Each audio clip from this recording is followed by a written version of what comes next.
in order to overcome control, you got to learn how to love what people are trying to control you with.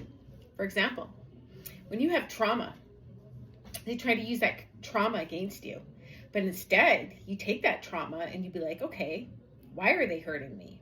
What are they getting out of this? How powerful am I for them to hurt me? And instead of being broken and a victim, transmute that pain. How can I build from this? How can I become stronger and better?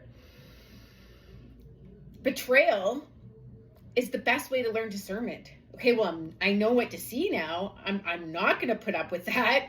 And then I'm going to focus on how I want to feel and how I want to be treated, right? When you are isolated, that turns into independence. Loneliness is actually solitude and peace.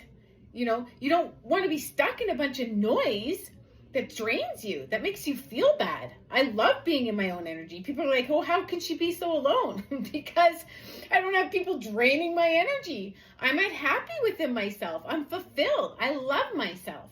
My own company is amazing. And when people aren't coming to add to me, why would I want them in my space? I'm not going to just give my peace away. Your silence is your power.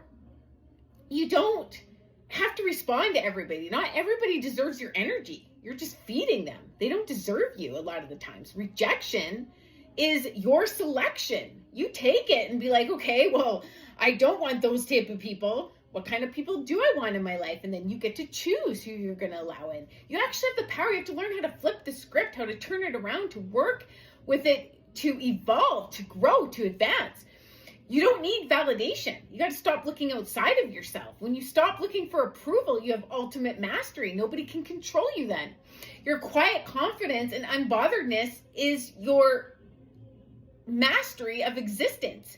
You become emotionally self-sufficient, and that's the ultimate freedom. You don't need approval, so they can't control you with anything because you own everything. Everything I do, my dark and my light, I own it. I don't care if people like it or don't. That's who I am.